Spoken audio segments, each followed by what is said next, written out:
Hey everybody, welcome to another edition of Box Seats. I'm your host, Frank Holder. This is the show we talk about sports with comedians. So we had a great weekend this weekend. This is opening weekend, NFL weekend. We got things started off. I'm excited to talk about it. So let me bring in my man Talent. I'm sure you had a great weekend too. T, what's happening, bro? Well, nothing great about this weekend, man.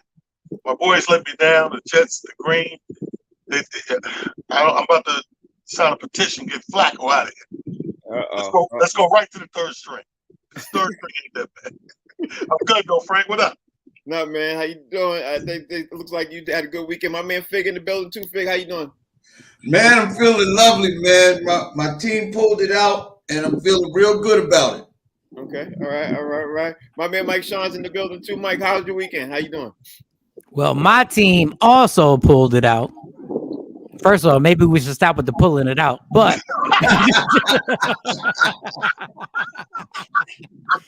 how about my team won? And they came back against the Titans when I thought it was a wrap. And I said, okay. I said, well, all right. Like I'm checking myself. We are 2 minutes in the show. We already talk about pulling things out. 2 minutes in. I was just trying to warm everything. I'm trying to save the show right now. Monday morning, 2 minutes in. Wow. All right, that's what we're gonna do. All right, we're gonna be there. So you know what, guys? We had a great weekend with sports. We had a lot of stuff to talk about. I can't wait to jump into it, man. But I got to first talk about the news that was released on Friday, and I'm starting with Talent.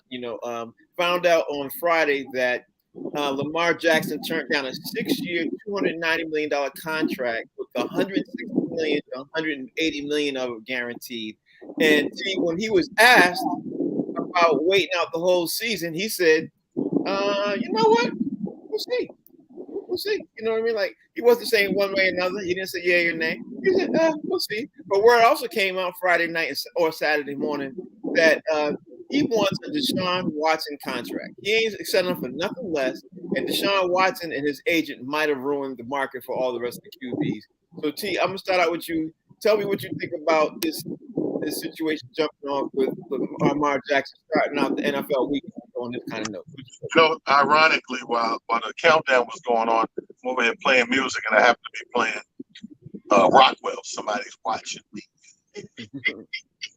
And that's what's going on. The highest paid, when the Deshaun Watsons come out, they get these deals. Any other quarterback or anybody that played that position that fills their top 5 or top 10, you already know what's going to happen. I want to top that. Then the next one, I want to top that. I'm better than him. And everybody right now got to be sitting there saying the same thing. It ain't even about being better than. Everybody's like, but he got a sexual thing with 25 masseuses. And he got that. I ain't touched nobody. I got to be able to get more. You got to be looking at it like that. Yeah, I mean, I can't see it any other way. Fig, do you think Lamar Jackson is waiting for that Deshaun Watson contract too, or do you think that he wants something else, at least close to it? Or I don't know. What you think he thinks? The thing is, I think, to be honest with you, I just think that Deshaun Watson is more not Deshaun Watson. Good Lord. I mean, Deshaun Watson deal may not be the only one because oh man, now I'm having a brain fog. Kirk Cousins was the first one to get an all guaranteed deal. You know what I mean? 100% guaranteed. Deshaun Watson got his, and now Lamar Jackson, man. If anybody thinks that there's another quarterback that is as important, or another player that is as important to his team as Lamar Jackson, please tell me who it is. Because without Lamar Jackson, the Baltimore Ravens they're not even a playoff team. They're not even close to a playoff team without Lamar Jackson. So he's valuable enough to qualify for that amount of money. I don't know why they're not paying him. He definitely is with that. Mike Sean, what's your take on this latest situation? The Lamar Jackson news came out Friday before the games even kicked off on the weekend. What's your take? I think it was a few months ago. I said, if y'all think the owners are going to keep allowing quarterbacks just because one quarterback signs a big deal, that the next one has to sign a bigger deal, if y'all think that's going to go on forever, it's not. I'm not saying Lamar, there's going to be a $500 million. There's going to be a quarterback at some point that's going to ask for $500 million. Mm-hmm. So I don't care if the salary cap goes up $80 million. if I pay one position 500 or 300 million, like look at Aaron Rodgers. Aaron Rodgers is pissed right now, right? Because he ain't got no receivers. You know why you ain't got no receivers? Because you took all the money. Right. So the owners, it's collusion right now. The owners have already had the conversation that somebody has got to stop this because it's never going to end. It's just going to keep going. Do you think Jerry Jones is happy about giving Dak Prescott all that money right now?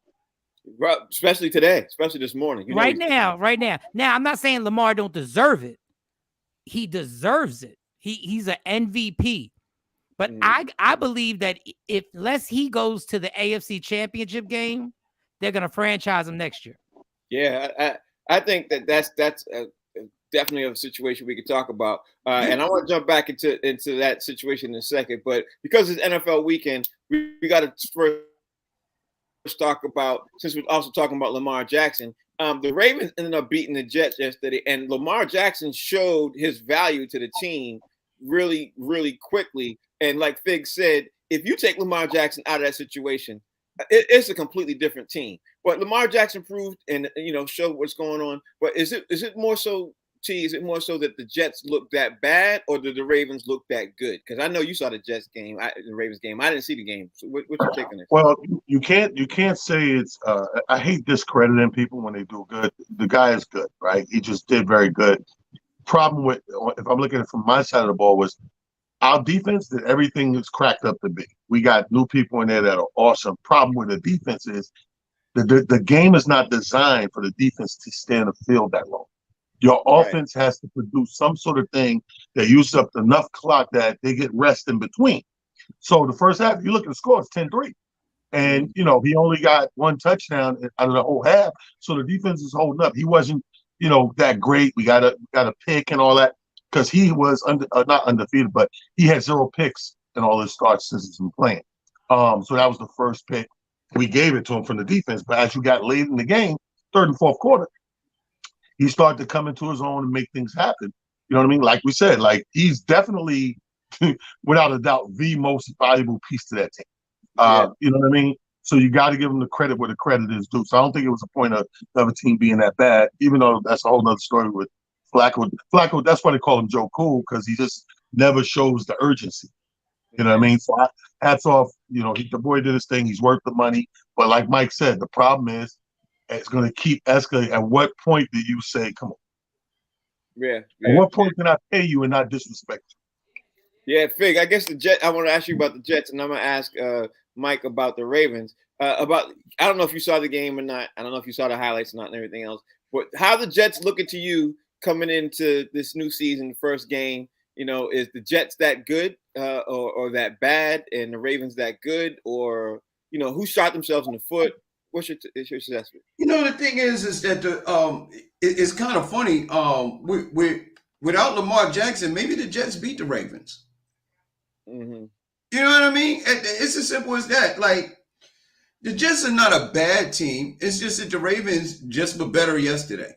But Lamar Jackson put his stamp on that game yesterday, man. The kid is, I've said it several times, I call him a human video game, man. It's just, I don't care what defense you have, you cannot plan for everybody on the field and then have to worry about that dude too. Because if you miss one assignment, it's a touchdown with Lamar Jackson, man. All you gotta do is miss him one time and he is off and running, literally.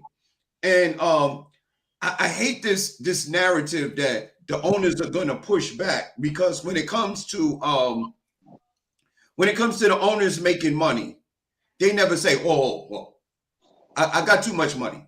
You understand what I'm saying? Enough with these contracts. Enough with these TV contracts.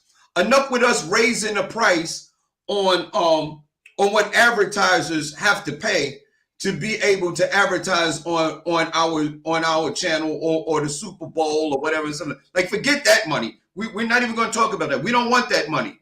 We're good with the amount of money that we have. But when it comes to players, or when it comes to a quarterback, and especially when the quarterback's skin is black, then it's like, okay, all right, now shoot, now this is just too much. You're getting too big for your britches. Pause. Mike Sean, talk to me, man. Do you think the Jets? I mean, do you think the Ravens are looking that good, like right now? Like like Fig talks about the Jets. You tell me what you think about the Ravens. The Jets are a bad team, but they're trending in the right area. Like talent's right. Like their defense is, but it takes time to build both sides of a team. But let me just talk about this race thing. Tom Brady took pay cuts every year. Why? So that the Patriots could fill the team, so they could fill the roster. That's why Kansas City couldn't pay Tyreek Hill that much money. As long as you have a salary cap, like if you want to break it wide open, this is why baseball is so uneven. This is why the Yankees and the Dodgers will always have an advantage, because there's no salary cap. In actuality, the NFL is brilliant. That's why Cincinnati can go to the Super Bowl. That's why they can make it to the Super Bowl, because they can even it out with a salary cap. Now, Fig is right. The owners are hypocrites because they're never going to turn down the money. The problem is the players union agreed to a salary cap. So if there's a salary cap, I can't pay Tyreek Hill this. And the best player in the best quarterback to me is Patrick Mahomes. He did what he knew was right, was by saying, give me $100 million, but pay me over 10 years so that you can fill up my roster so I can continue to win. Yeah. It's up to what you want to do. Either you want to win a Super Bowl under these rules, or the next players union meeting change the rules. Because even though like I said again, even though the salary cap may go up $80 million, it doesn't matter because the quarterback takes up all that money. Yeah, or the top wide receiver, and the team takes up all the money, and you're still screwed. I absolutely 100% agree with you. We also got to talk about Sunday night football too, because last night, man, Dak Prescott, the Cowboys looked like to me, Steve, that they took like 5 steps backwards. You know what I mean? The Cowboys lost 2 or 3 of their wide receivers, even though Tom Brady ended up losing one of his wis receivers to the hamstring injury and everything else. I just think that the Cowboys look like they're in a serious situation. Dak Prescott ends up hurting his hand. He's getting surgery on his thumb. He's out 6 to 8 weeks. There's so much going on with the Cowboys. I don't know. I mean, I'll ask you, do you think the Cowboys season is done? Should they make a trade right now to get Jimmy G? That's another topic too. But do you think they should do it? Like, what do you think the Cowboys should do? Because last night, bro, before Dak even got hurt, they looked horrible. You know what I mean? That's just, I don't know. Well, Cowboys, they should trade for Jimmy G and trade all the stars off the helmets, the stars off the uniform, the big one in the middle of the field. Goddamn it. Whatever they got to do, if they don't make a trade for a viable QB right now, that's it. That's it. Like, listen, I'm not a big Dak fan already, but I will give him props that he's as decent as the best decent can be. So I don't put him up there as top 5 quarterback, but he can get it done. He's shown us that. And even with that, they 50-50. You've seen the division last year. Even with that, they 50-50. So coming now into this new season, you lose him, and you just was coming off of barely 50-50 into this season. Now you lose him. That's you emergency. Fire to the flame. What they say? Out of the frying pan into the fire? Yeah, I mean, that's exactly what they say. But Fig, I'm gonna throw this out there. Fig, I'm gonna throw this out there and say this to you right now. And we gonna I hope we bookmark this and everything else. People were talking about the Cowboys were turning the corner and trending, but I think if the coach doesn't get it together by week 7 to 8, he could possibly get fired mid-season, which that could happen. What you take, Fig? Listen, man, when you losing players, playmakers on an NFL football team, ain't nothing the coach could do. You're not gonna win an NFL game without playmakers. It's just that simple. You losing receivers, you losing your offensive line. Now you lose your quarterback for half the season. Like, you can't win. I feel I say you can't win. I feel like I'm in an episode of The Wiz. You can't win. I'm just you just can't. You know what I mean? So what we gonna do with the coach? You gonna blame it on the coach? Coach can't go out there and play. He can't block. He can't throw a pass. He can't catch a pass. He can't kick a punt, field goal. Coach can't do nothing but coach the players that he got on the team. And look, we knew anybody with any sense knew that the Dallas Cowboys did not have an elite roster this year. And I didn't expect very much of them before the injuries. Now with the injuries, I expect even less. They're not that good a team. They're just not. Well, the Cowboys the Cowboys last season had the #1 offense in the league. This year, they don't have that. They don't have a lot of their wide receivers. They let them all go. Now the coach who's been already on the hot seat already. He's on the hot seat again. Somebody's going to take the blame, and it's usually the head coach.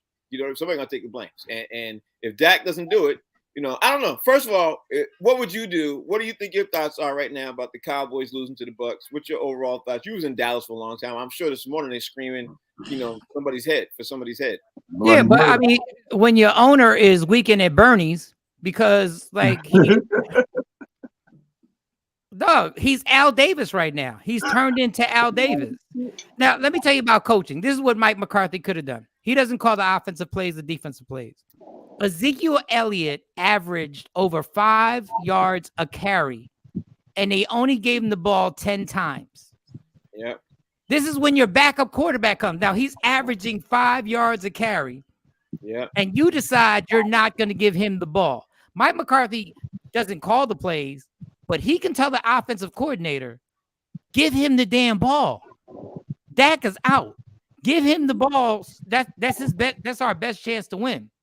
Coaching is so imperative in the NFL because when you make adjustments, especially when things get drastic, that's when you find out if your head coach can really make an adjustment and say, listen, Tony Pollard, we're going to line him up as a receiver.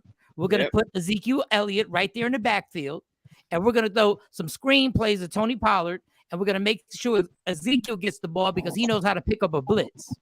Mike, how you get so smart? How you get so smart sitting on your couch? Because I said the same thing. I was like, why don't they give Zeke the ball? I'm like, why didn't they give Zeke the ball? How you get so smart on your couch? That's a smart couch. That's a smart couch. There's a smart couch. But you have to get it. It's at IKEA. It's a smart couch. You get those at IKEA, but you got to put it together. That's the problem. There's a lot of parts that come with the smart couch. Because I was saying, I sat last night watching that game. I'm like, why aren't they giving Zeke the ball? They can't stop Zeke. Give him the ball. And real quick, Tom Brady. Everybody who thinks Tom Brady looked good yesterday, he didn't look good. He didn't look good. He didn't look good. But he was throwing balls ahead. He was throwing them behind the receiver. He didn't look good. He had 3 good passes. He didn't look good. But he just needs 11 more days off. He needs 11 more days. But that dude, Micah Parsons. Parsons. Yeah. That dude is a beast. Hey, Mike, guess where he's from? Where's he from? Harrisburg. Oh, never mind.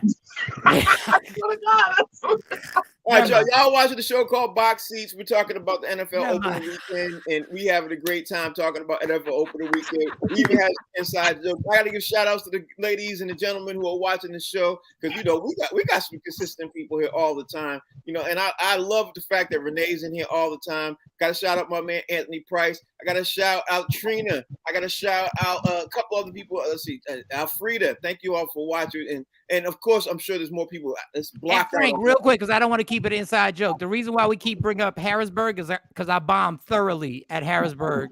But he's really from it. Because those shows that Mike was at, those guys are related to him, the promoters. So I thought it was real. That's why I did bad. They love him out there. Micah, shout out to Micah Parsons. All right, so I watched the Pittsburgh Steelers game yesterday. I gotta say, actually, I lost the last end because it wasn't in my market. They switched over from the Patriots game into the Steelers game, and then I saw the last. Why you put the red zone on? Excuse me. Hold on. Don't count. All right, my bad. Shout out to Bill. I didn't want to do red zone money just yet. I want to see. I wait like the 5th or 6th game before I do that every year. But anyway, let me just say this. If I'm the Pittsburgh Steelers right now, I'm thanking myself saying, wow, we had a gift yesterday. We had a gift. But then we lost the gift. Then we won the gift. Then we lost the gift. I don't know, man. If you're Cincinnati or you're Pittsburgh right now, what's your thoughts right now, T, what's your thoughts? Well, they got to be happy.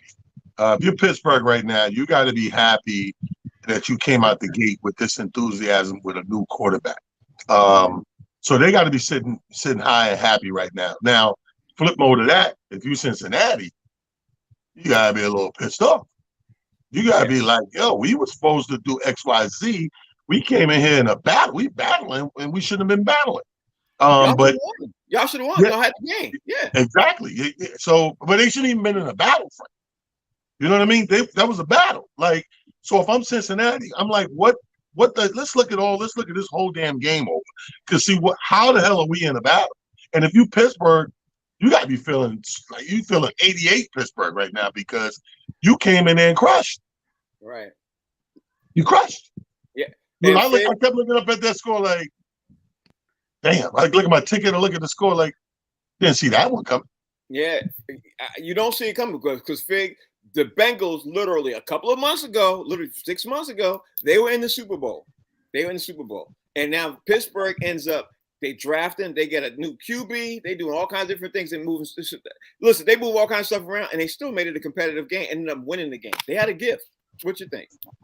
I think it's called, let me tell you what it is. It's called the gift of defense. Everybody always look at the quarterback and the offensive side of the ball, but you don't look at the defensive side of the ball. You gotta the offensive team got to score against this defense, and the defense was stellar. Now they were managing on offense, and listen, we always discredit the value of those kickers.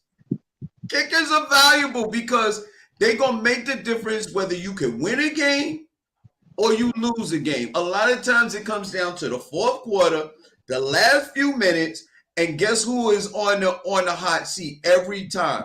The kicker. And when the kicker misses those field goals, those chip shots and stuff like that, that's your game. I don't care what you do for the first 3.5 quarters.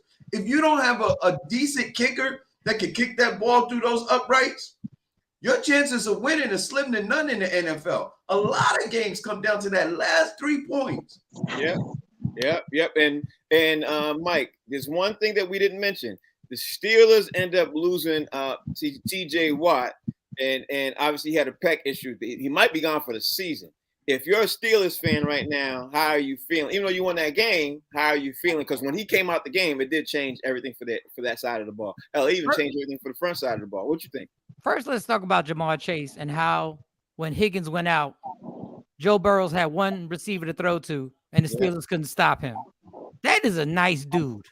Like, that is an amazing wide receiver where it's like, we know he's going to throw the ball to you. Second thing is the Bengals have not fixed their offensive line. Even in their draft and everything they did, like the guy is still getting beat up and he's a gangster. Like, I know he threw interceptions, but at the end of the day, he don't care. He'll still keep playing, but y'all going to get that guy killed.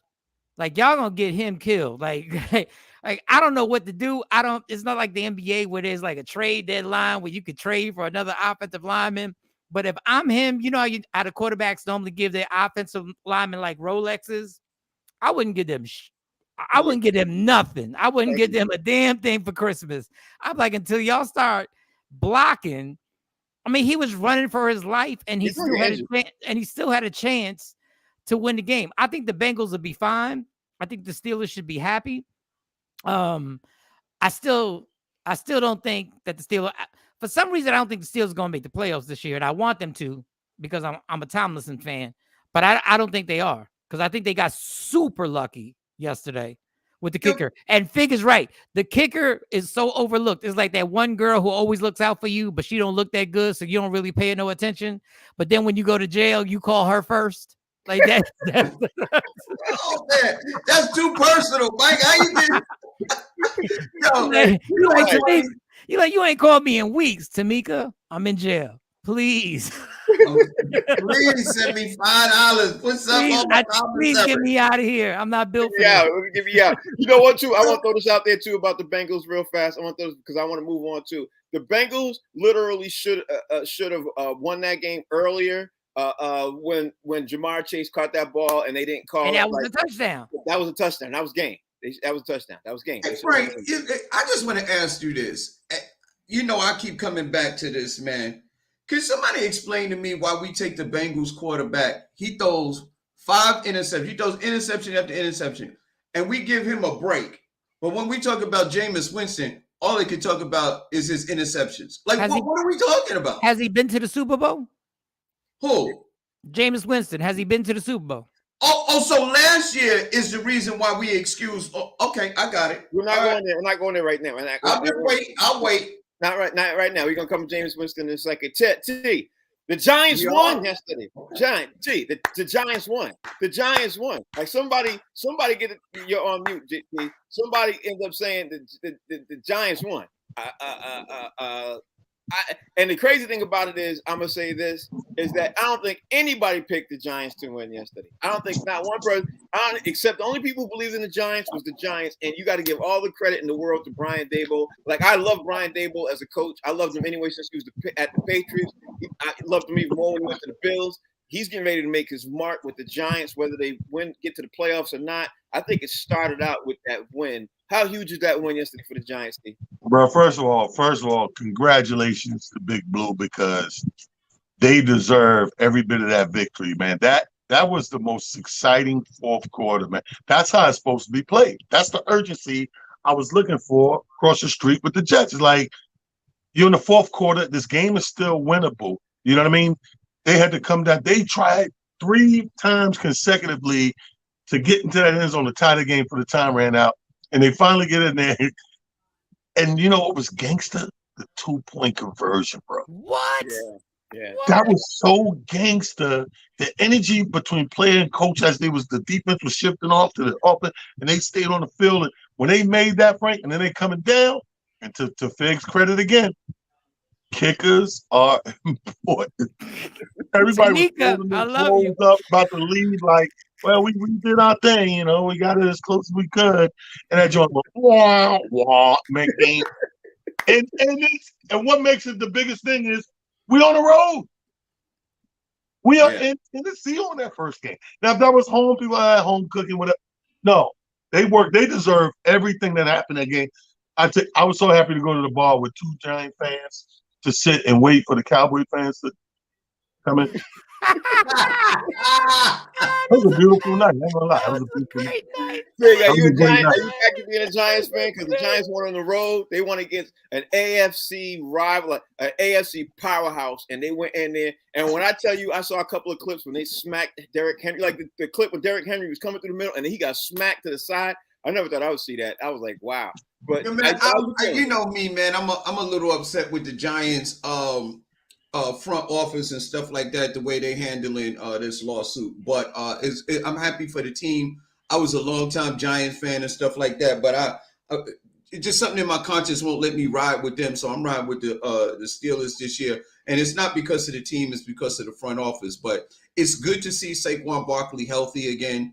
You know what I mean? And running like he has the potential to run when he's healthy. The reason that he hadn't been producing at a high level is simply because of injuries. I mean, you only could do so much in this game with all of these stars and these super NFL players if you're not 100%. And yesterday we saw what this kid looks like when he's 100% healthy, man. He put his stamp on the game, and he put a lot of other defenses on notice that, you know, the New York Giants are coming. And if you open up a piece of a crack for this dude, he's coming full speed ahead, man. And he's a load. You understand what I'm saying? When he's running forward, he's a load to handle.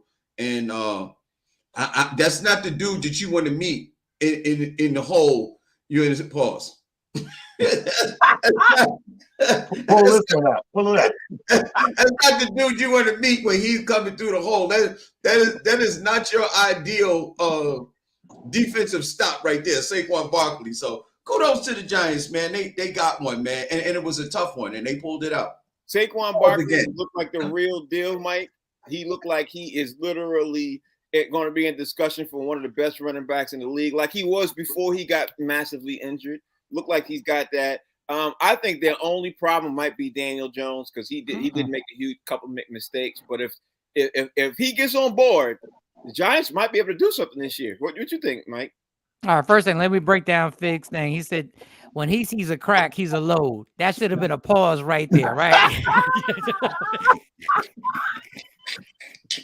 But I know what Fig was talking about. That's why I interrupt. Yo, like he paused 3 pauses late. But with the Daniel Jones thing, this is why I was impressed with Daniel Jones.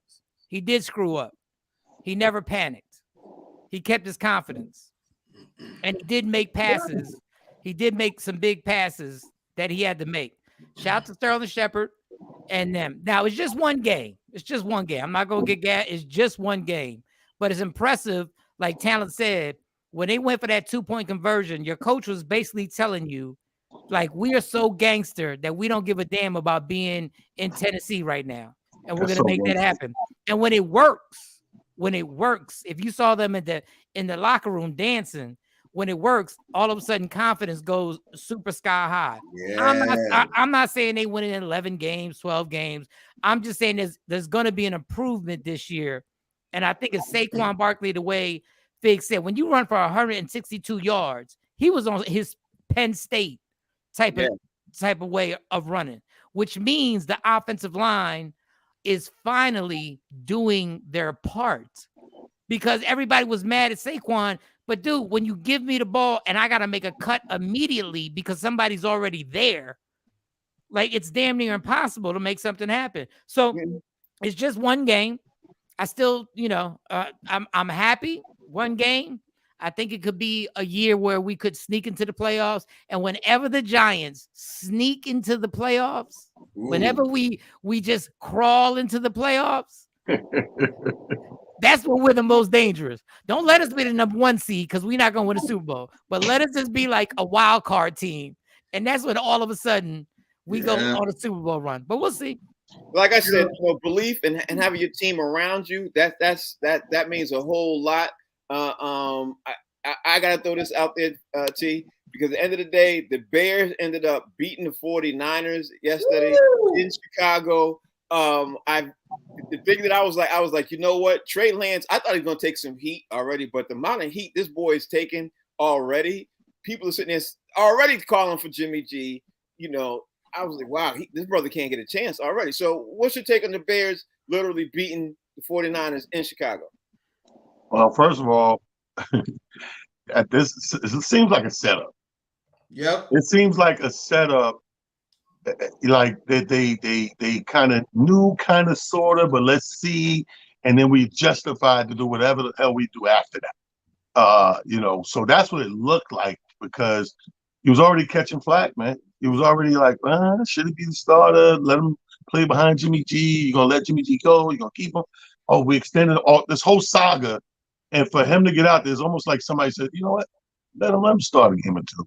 Don't worry about it. It's going to come into fruition of what it's supposed to be. So it almost looked like it's written. You know how they say you can't write this stuff? Somebody wrote this stuff. But T, I just want to say this, bro. It's a horrible decision on management to have a QB who takes you to the NFC Championship and the Super Bowl, and you have him on the roster, and then you put him on the bench behind this dude. It's like he's setting him up to not even. So it's like this kid has no room to make a mistake. He has no room to make a mistake. You know what I mean? Right. That's what I'm saying. It looked like a setup. So we all know that what's going to happen. Those 3 games are going to be to make it or break it. So I wouldn't be surprised if we end up with a flip. Yeah, Frig, I'm gonna throw this out there. If Trey Lance loses one more game, you see him being replaced. That's if they don't trade Jimmy G, because they might trade Jimmy G to take off the heat from Trey Lance. They might do that. You know what I mean? Because they got him on a real cheap contract. But how you see this playing out with the 49ers if they lose 2 or 3 more games? Talon is absolutely right. Yesterday was like, no pun intended, the perfect storm.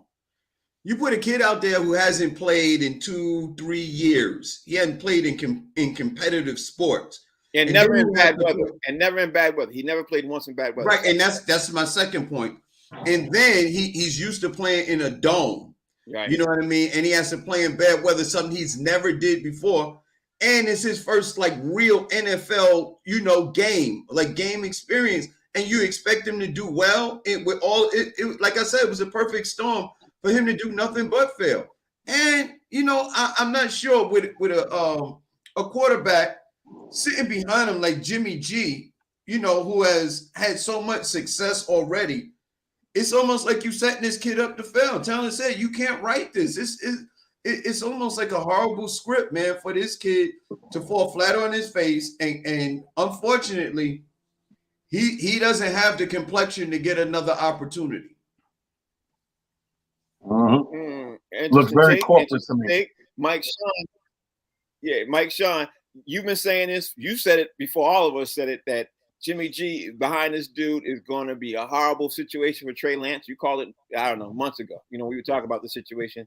Any of the stance change? Do you think it won't even last as long as you said now, especially after all the heat? Because this morning, the amount of heat that I hear people talking about for the 49ers lives is more than I thought. You'd have thought it was week 4, but week 1. What's your take, Mike? What's funny? The weather conditions were horrible. Those two young men had the athletic ability to do things on a turf that was mud. Now, I know this is going to sound ridiculous. If I was Trey, I'd have been like, go ahead, put him in now. See what he does on this mud. Because he ain't going to do nothing on this mud. Like, I'm doing things. Both those quarterbacks were doing things that you're not supposed to do in that type of weather condition. Like, they both have the ability to do it. I told you Jimmy G should have been out there, and I would have fired my agent and been like, listen, either he goes or I go. But the fact of the matter is, it was going to be a sloppy game. Joe Montana could have played in that game, and it would have been sloppy. Like, it was just bad weather conditions. Like, it wasn't the perfect weather conditions. They weren't in a dome. They were slipping and sliding. These were both quarterbacks were the only two people who could literally still make a cut. Everybody else was falling. Yeah.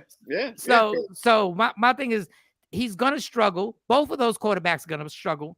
But if you're supposed to turn a team over to somebody, Peyton Manning struggled amazingly. Troy Aikman struggled amazingly. So you have to realize that these things are going to happen. But when you keep Jimmy G there, now when things are perfect and they bring him in and he performs, then they'll be like, yeah, just keep him in. Yeah. No, just let this man, let these young players work and commit to them for at least 2 to 3 years and let them prove what they can do or cannot do. That's all I'm saying. First of all, I push back because Doug Flutie didn't struggle. Doug Flutie didn't play. Wait. All right, so to your point, T, you said earlier, man, you said kickers matter. Right now, I think Baker Mayfield wants to kill his kicker. You know what I mean? Kill the kickers. Like, I think Baker Mayfield got to be upset. Baker Mayfield literally had the game. They had the game. Yeah. They had the game. Either he wants to kill the defense, they had the game. So anyway, Baker Mayfield, they end up losing. The Browns end up, got a chance to rub it in his face. What you thought about, Baker Mayfield? And they played, like, the Panthers played a hell of a game, though, bro. What you think? I first of all, another nice little battle. To the point of the kicker, though, man, here's what I think they need to do, bro. The rest of the team, these so-called important players, the receivers, the running backs, the quarterbacks, the top line, man, they need to take the kicker out when they go out. Make them part of the crew. We're going to strip club. Chuck, tell the kicker, come on. Dance is on me. Come on. Dance is on me, kicker. You got to make the kicker feel like everybody else, man. If you look at these games, when that camera hit the sideline, these dudes are almost always isolated. Am I right? You never see these guys hanging out with a couple other little kickers. Am I lying? That's true. That camera hit the sideline. They got this poor boy in the corner kicking. Everybody else sitting there talking to a couple of buddies, throwing a couple of Gatorades back, spitting some seeds or whatever they eating, laughing, helmet on, helmet off, with a kicker in a corner. Nobody's talking to this dude. I guarantee you, if they start treating the kickers better, they'll get the floor to think. Everybody, it's like high school all over again, bro. It is. I'm not going to sit with him. That's a fact. If somebody don't sit with that kid at the cafeteria table, boom, Columbine. Somebody got to sit with him. Columbine. Fig, what's your take on this, man? Literally, because Baker Mayfield was having a hell of a game. He was showing out and everything else, and he was trying to show everybody that he was worth his, weight in gold, and he was doing it until the end. They lost some last-second field goal, man. What's your take? I'm gonna make a T-shirt and I'm gonna sell this slogan to the NFL. Field goal kickers matter. Yo, man, telling this right, man. Yo, field goal kickers, the only time they get love is like when they kick the winning field goal. That's the only time anybody celebrates with a kicker. As a matter of fact, the information on kickers is most people say they're not football players. They'll tell you a kicker is not a football player. That's why he ain't never with nobody. Nobody pays no attention to him. He's always isolated until he kicks that winning field goal. Then the whole team rallies. They run out on the field and they jumping on him and stuff like that. Yeah. Field goal kickers matter. Yeah. They really do. Unless you do like Talon said and bring him to the strip club with you. You know what I mean? That changes everything. I'm telling you, Down in the valley where the girls get naked. There it is. There it is. Right man, Mike Sean, what's your take on Baker Mayfield doing his thing? Literally, he might be still the difference for the Panthers, dude. The Panthers couldn't make a run too if he plays the way he played yesterday. But I think we had extra motivation to win yesterday too. But what's your take? I mean, I think he had a good game. I don't know if it's going to be the difference maker because they still got room for improvement. They still got other things that they got to add on to the team, like a number one receiver and stuff like that. But with the kicker thing, it's like if you like book to be the headliner, and when you get there, all the comedians are friends, but they don't include you in none of the conversation. Because you from out of town, so they don't know you. So everybody laughing about, hey, how your wife, how your girl, how you, and they won't include you. But the show's on the verge of not being good. Like the show's kind of okay. And then they go like, your turn. I'm like, but y'all don't even like me. Like y'all didn't even crack no joke. Every comedian likes to crack jokes with their friends before the show and get into it. That's what it feels like. That's what it feels like for a kicker. Like it's just like sit in the corner, and then when we need you, come on in. And I'm like, damn. Like they treat the kicker like he just bombed and came off the stage. Yeah, but they wanted to rip. They wanted to rip afterwards. They be like, oh yeah, get on here and save this show. No, I would never want to be a kicker unless I'm Adam Vinatieri. Right. Or what's his name, Tucker from the Ravens, Justin Tucker. Like those dudes get respect because they done won Super Bowls and made big kicks. But you got to make them feel like the team. Bro, you know who understood this concept the best? Michael Jordan and Scottie Pippen. When they said they were smart, they said, "Okay, we're coming out the East. We're gonna have to have an answer for Patrick Ewing." So what they did is went and hired about 3-4 extra centers. Big white boys nobody ever heard. Winnington, Luke Longley, a couple other dudes, right? So, but they were awkward and out of them. What they made sure they did, Mike got Scotty and said, let's take these guys to the strip club. They said, them? Trust me. And they did that 2 or 3 times. They felt like part of the team. And them boys did their job. They went out there and wasted 5 fouls a game, beating the hell out of Ewing every time they met him. Them and Smiths out of Indianapolis, the centers y'all had, that was the plan in the East. You got to make them feel like a team. All right, can I crack this joke real quick? And I don't mean to be personal. It's like business bully with us. Like we leave them out.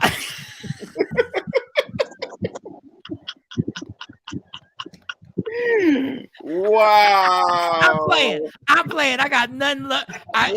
He's going through a lot. As a comedian, I had to say the joke. That was a low mic. No. But he knows. That I got really good. Wow. Hey, your turn. Give your opinion. Big left the screen. No, that was a good one though. That was a great announcement.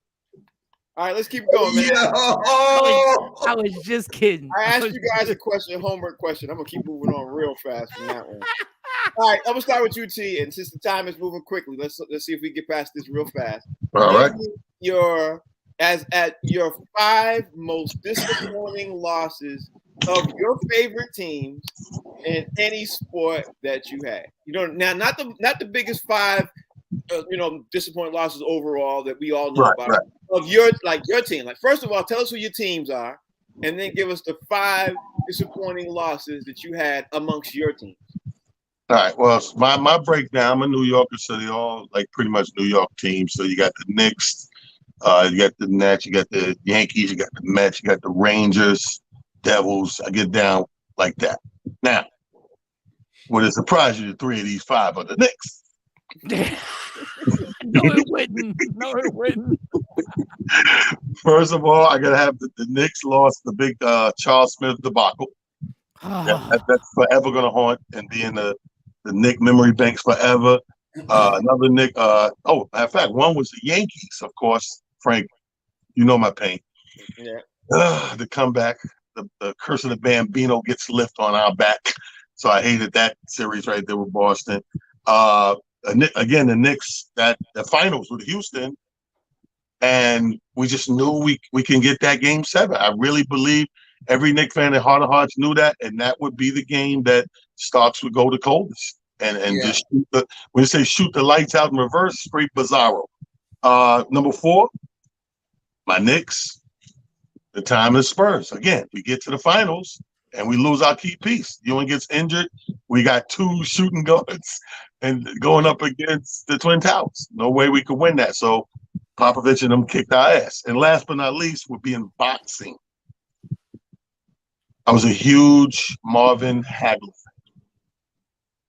And when he fought Sugar Ray, and Sugar Ray talked Sugar Ray, he did the best acting job ever, talking about he's going to go toe-to-toe with Marvin. I said, I'll put the money on Hagler, toe-to-toe. It's a no-brainer. That man tiptoed and danced around that ring all night and got that victory against Hagler. I was ready to stop watching boxing, bro. Yeah. The best boxers tiptoe in the screen all the time. Fig, first give us your teams and tell us your 5 most. We going back New York all the way. I got to dance around this because Talon took two of mine right off the bat. But I'll start with the Super Bowl Giants against the Ravens. Man, we got our behind severely whipped. It was like it was a scripted. They kicked our behind all up and down the field, man. I was just like, yo, that was horrible. Dodgers. Now, a lot of people don't realize this. I'm from Brooklyn. And I love the fact that the Dodgers originated in Brooklyn. And then they moved to LA. And then they came back and beat the Yankees. You know what I mean? Afterwards. So that was kind of tough. Then going to my Knicks. Like I said, Talon took a couple of mine. So I'm going to do this one. When Reggie Miller was at the Garden and he scored it seemed like it was 150 points in 4 seconds. I was like, yo, Reggie Miller scored 8 points in 8.9 seconds. He was fouling people. Nobody called no fouls. It was just like, yo, it was ridiculous. And the part that made it insulting is because he was giving the choke sign to Spike Lee on this. I was like, oh my God, this is ridiculous. Last but not least, man, since Talon took the other 2, I'm gonna go with the time that the Buffalo Bills and Jim Kelly lost in the Super Bowl, except when they lost to the Giants. The Buffalo Bills lost 4 in a row, man. And quiet as kept. Buffalo is still in New York. I mean, a lot of New Yorkers don't call it that, but they're in New York. And it's not New York. It's not New York. That's right. It is New York. First, name your teams, Mike. Name your teams, and then tell us what your 5 most worst losses are. All right. The Giants, the miracle at the Meadowlands when they fumbled and the game was over. And Herman Edwards gripped the ball and ran into the end zone, destroyed me. Then the Giants again, when they were beating the 49ers in the playoffs, and Terrell Owens caught a touchdown and was talking trash, and Mike Strahan pointing at the scoreboard because we were still blowing them out. And then we wound up losing that game. Even though we had the kick to win the game, and then we fumbled the snap. Then we threw the ball in the end zone. It was pass interference, and nobody called it. And I was like, all right, here's another giant one. Tom Coughlin told his punter, do not kick the ball to Deshaun Jackson. He specifically told him, do not kick the ball to Deshaun Jackson.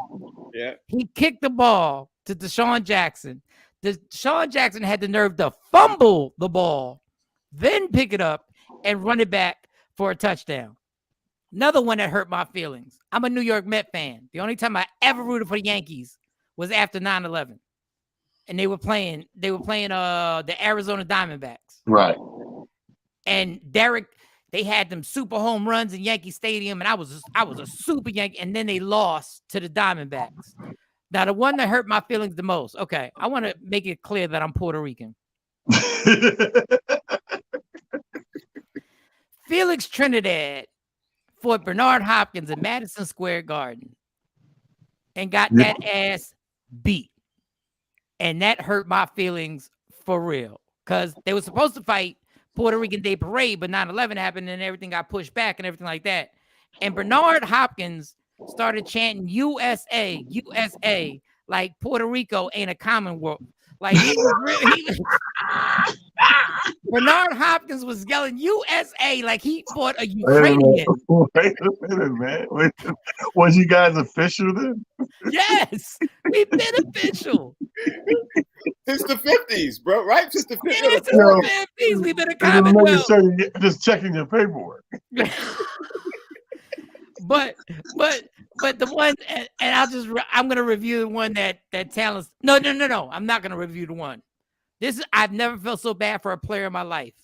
When Patrick Ewing missed that finger roll. Oh my God! Don't do that. Shut your mouth. I literally had to walk. I knew where I was at. I was in New York City in an NYU dorm room with my ex-wife. Hold on. What finger roll? I don't even know what you're talking about. Against the Indiana Pacers. You forgot that? That was big. Yeah, Fat Joe has it in one of his rhymes. He finger rolled it simply because he couldn't get there to dunk it. And it just rolled and rolled and rolled out. And I took the longest walk of my life. I may have been the first person to go walk for cheesecake. Did they lose the game, the series? Yes, the series was over. It was over. Yo, you should have walked back to the Commonwealth. Just checking your paperwork. Just checking the season. That's right, so tomorrow's show, we got to talk more about this stuff, but we got to talk about we got to talk about the Kansas City Chiefs win. We got to talk about the Chargers, the Eagles. We got to talk about the Colts Texans game. Hey, Frank. We got to talk about the Patriots. When are we going to talk about Bill Belichick being over the hill? When are we going to talk about that? Listen. Why we ain't talk about that today? Why ain't we talk about that today? I just was saying we're going to talk about the Patriots game tomorrow, and I already made a post about that on my Facebook page. I was like, that's tomorrow. That's for tomorrow on Tuesday. Yeah. Did I not do that? Did you not see that? Fig, can I get it? He did because all the guys was hitting him. He said, "Yo, man, it's only one game." Yeah, but he decides to make it wait so we ain't got the same smoke for him that we would have had for him today. Listen, so Tuesday, if you want to bring the smoke, you can bring the smoke. I ain't got no smoke for it. Listen, I'm upset. I'm like, we're gonna talk about it tomorrow. I'm upset. I might be calmer talking tomorrow. You ain't want to lose your temper today. Okay, yeah, all right. I get it. Okay. Hey, Bill Belichick new name gonna be Billy Blastoff. That's not funny at all.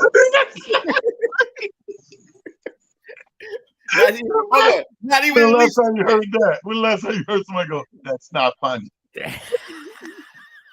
Oh shit! And then drink some tea like this tea. Somewhere Bill Belichick is thinking to himself, is there any way we can bring Randy Moss back? Is there any way we can bring him? He's sitting there thinking, I wonder if I can figure out if I could bring Tom Brady back, because maybe yes. Baby, because we got the wide receivers, we got the tight ends, we got the defense. Maybe wait, what wide receivers do you have? Listen, right now, Nelson Aguilera. What wide receivers do you have? I'm gonna give you the list of the wide receivers they have tomorrow. Okay, I got good credit too. Yeah, okay, you know why? All right. You know why he got to give us the list of all? Because he got to look them up. You gotta look them up. Don't nobody know them. I can run them right now, but right now, none of the wide receivers are the wide receivers they used to have with Nelson Aguilar. That's what they used to have. With Edelman. That's what they used to have. But anyway, we getting ready to get up out of here. I bet we are getting ready to get out of here. I bet we are. We getting out of here. So y'all, tell me how we can catch up with you. Holler at me. Hey, yo, follow your boy at www.I'llBeInTheCommonwealth.com. I hate you. Just checking papers. Nothing personal. Just checking people. Mike, talk to me. Follow me on Tuesday, Bill Belichick is overrated and done. Follow me on that. Fig. Oh God. You can follow me at Comedian Fig on all social media platforms. Check me out, especially today, because I'm gonna be doing a private interview with Wes Welker. I got something for all y'all tomorrow. All y'all. No, you don't. You really don't. You don't. Yes, I do. Yes, I do. Yes, I do. We out of here. We out of here. Yes. Hold on. We literally got a few more minutes. We got a few more don't. minutes. It's 56. It's 56. The button No, gonna stick. we don't. The button No. gonna stick anyway. Sticky button.